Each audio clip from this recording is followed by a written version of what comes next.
Hello, everyone, and welcome to a very special program this morning. We're going to be talking about this book, Old Farm Country Cookbook. And I think if you had a chance to get this book, you would find it very interesting because it's all about what cooking was like when I was a kid on the farm. And it's my mother's recipes, and my daughter Susan is with me. She's going to be talking about all that sort of thing in a little bit.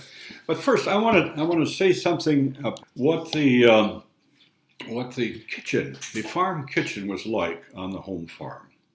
It was the largest room in the house. Kitchens were very important in those days. And when you came to the house, you always came through the kitchen door. Never did you come in the front room. But coming through the kitchen door into the house, as you turned to the left, one of the first things you saw was our kitchen stove, a wood-burning kitchen stove. It looked very much like the stove in this picture, with a warming oven on top and a reservoir on the right. That's where water was kept warm. And all the cooking and baking all year round on our home farm was done in that on that wood stove. And then going a little bit further around was the sink in the kitchen. We had no indoor plumbing.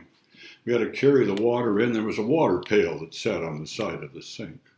And then a little further on was the ice box. Of course, we had no refrigerator. Without electricity, you couldn't have a refrigerator. And it was in the ice box that we kept things cool in the summertime. And interestingly enough, it's where we kept things from freezing in the wintertime because it got that cold in the kitchen. And then a little bit further on in the kitchen was the door to the pantry. And that's where all of the flour and all salt and all that sort of thing was stored. So that's a little bit of what the kitchen looked like. And now I'm going to turn it over to Sue. She's going to talk a little bit about what's in the book, the recipes that my mother used, and so on. So, Sue, it's yours. Hi, so my name is Susan Apps-Bodilly, and like my dad Jerry said, I'm the co-author of this book, Old Farm Country Cookbook. He was talking about his kitchen when he grew up.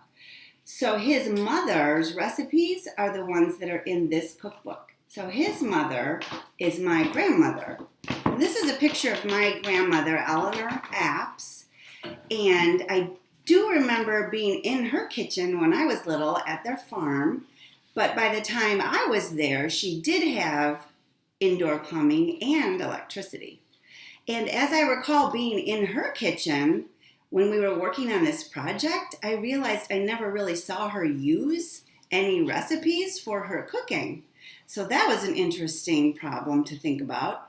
However, we did have this little white recipe card box that was hers, and it was stuffed full of all sorts of recipes. She wasn't fancy about how she wrote them down. Most of them are on little scraps of paper, or she used the back of an envelope, or just something that she could remember the ingredients for the recipes.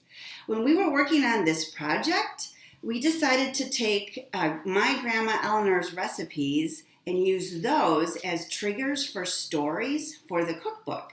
So this was a little bit of a different way of doing a cookbook. We started with the recipes and then thought of stories that went with those recipes.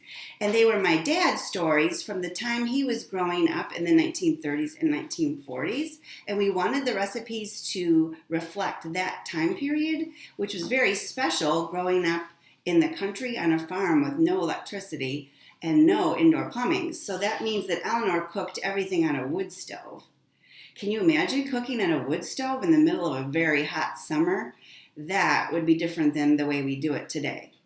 So as we were looking through all sorts of my grandma's recipes, and she had a whole box full of stuffed recipes, we started realizing that there was another thing going on, and that was that many of her recipes really only had a list of ingredients on them and no oven temperatures because she didn't have an oven. and no pan sizes, and all sorts of information that cooks like to have today when they are cooking. So we had to make a decision about whether we were going to use all these recipes as sort of artifacts from the past, the way that they were, and just scan them and put them in the cookbook, or should we rewrite them so that you can cook from them today? And what we decided to do was rewrite all the recipes so that you can cook from them today. And that's what I'm going to talk about again in a little bit. So my grandma Eleanor's recipes mostly had just the ingredients with no directions about how to cook things on them.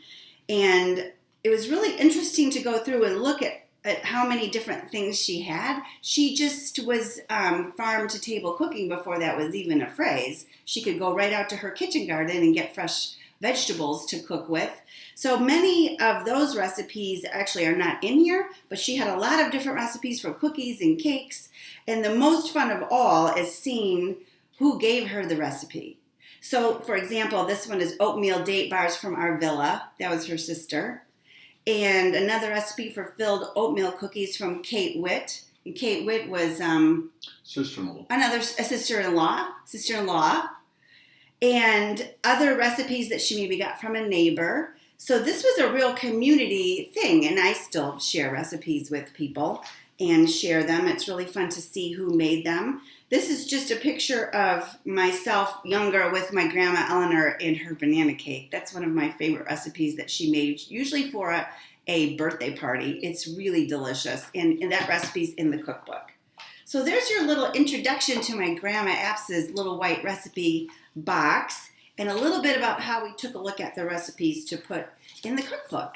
So next, my dad is going to talk to you a little bit more about the cookbook.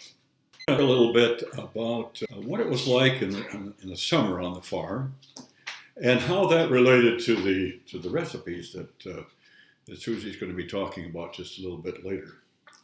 One of the first things that we did in the way of harvesting in the summer would start probably in June, late June, when we would start cutting hay. Now we had horses in those days, no tractor, and the horses, Frank and Charlie, were used to cut the hay with a 5-foot McCormick mower. Farmers will know what I'm talking about when I say that. And once the hay was cut, and we had probably 25 acres of hay, alfalfa, clover, timothy mixed. And we would cut that with the mower, of course, and then allow it to dry for about a day. And then with a dump rake, as it was called, Pa would hitch the horses to that dump rake and go around the field, and the hay would then be put in long threads that were probably 2-3 feet tall. And my brothers and I had the job of bunching the hay. In other words, making little piles of hay from what the rake had, from the hay that the rake had gathered. And those bunches would sit out in the field and we built them in a very special way. So in case it rained, they had a fancy little top on and all the rest. And while we were working out in the field bunching hay, one of the things that happened was we would sometimes, one of my brothers would bring out something for us to eat and something for us to drink. And that was a real treat, because usually by the time we got into July, when we were doing field work, I'll tell you more about that in a moment, we really appreciated a drink of lemonade, some cool water, and so on. One of the interesting things, we would take a jug, an old jug that held a couple gallons, and with a corn cob cork in it, a stopper in it, and we would take this old jug out in the field, full of water, cool water from the well, and we would put it under one of the hay bunches. And lo and behold, almost every day that we would do that, we would forget which bunch had the jug under it, because all the bunches looked the same. And there were, by noontime, there were hundreds of these bunches all over the field.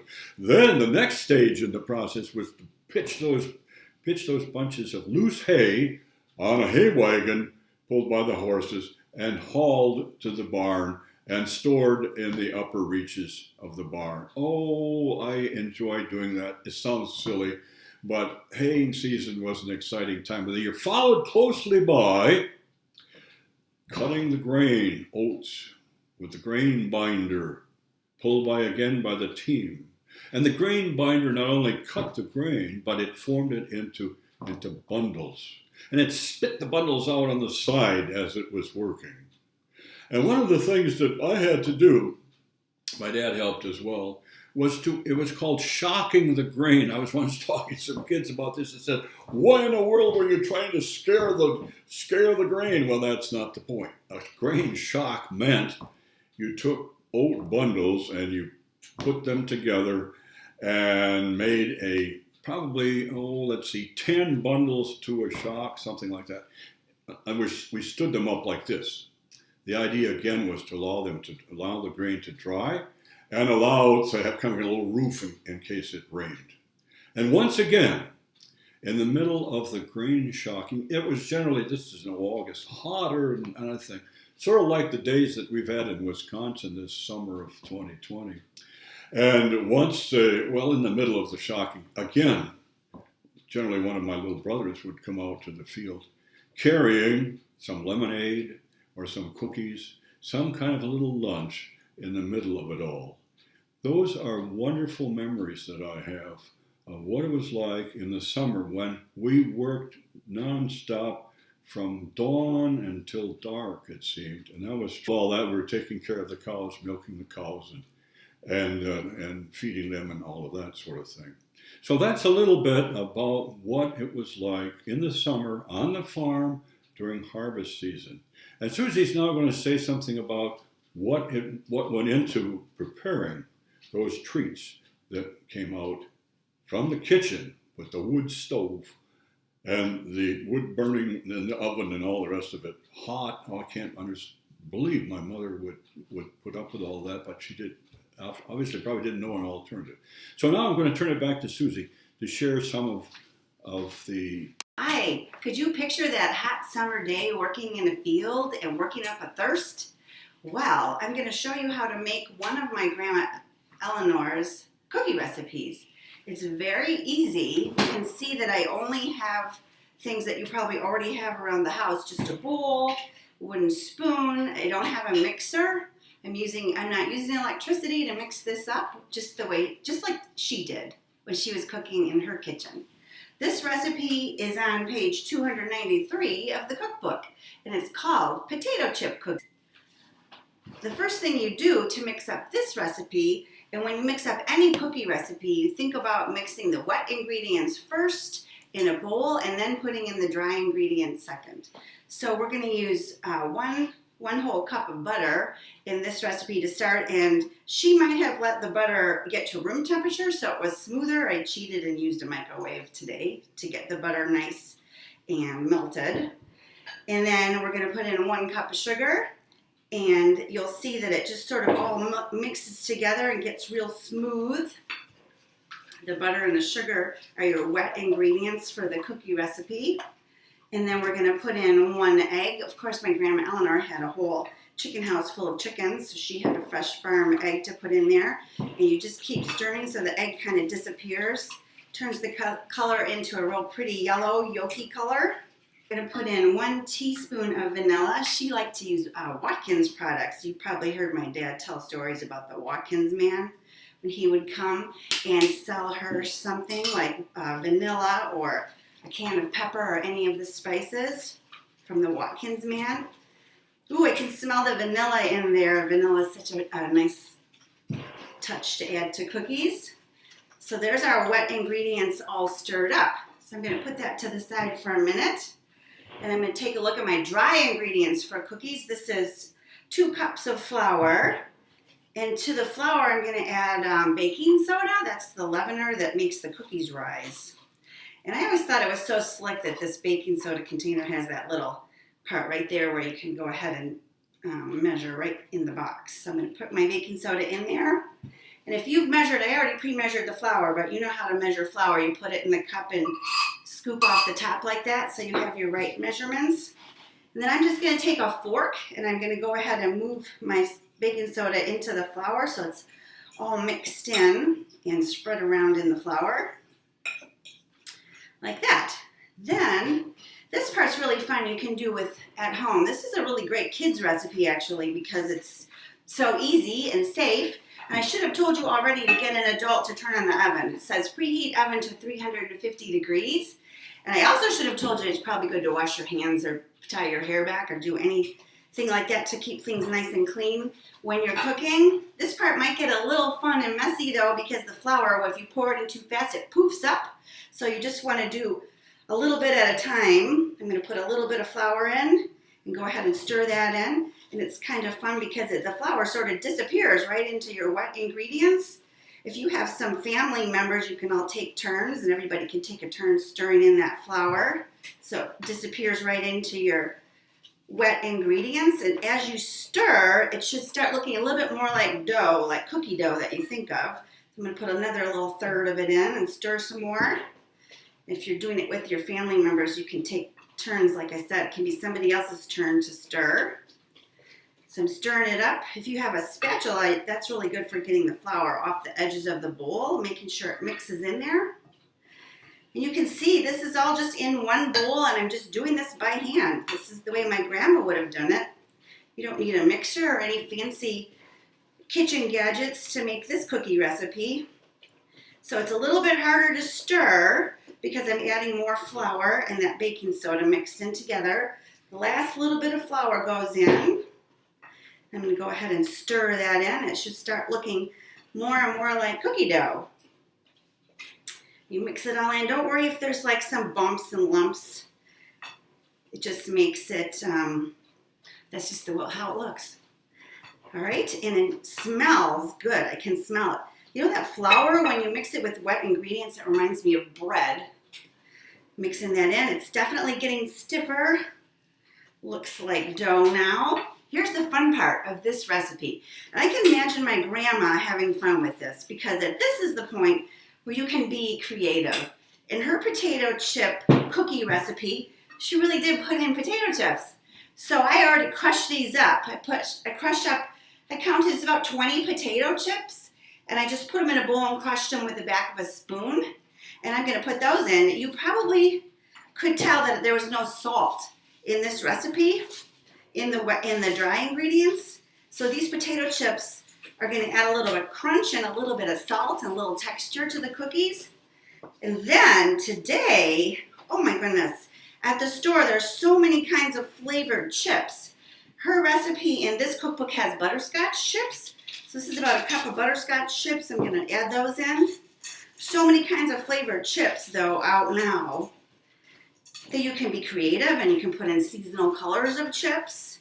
Mix that in, and that's how your dough looks. Easy peasy. So what you would do then is put on gloves if you're going to use your hands, or take a spoon and just scoop it onto a cookie sheet. And when you're all done, this is a really good summer treat. Yummy, yummy, delicious potato chip cookies. In the recipe, it says you can push them a little bit with a fork before you put them in the oven, and that makes those little ridges on there that look kind of fancy.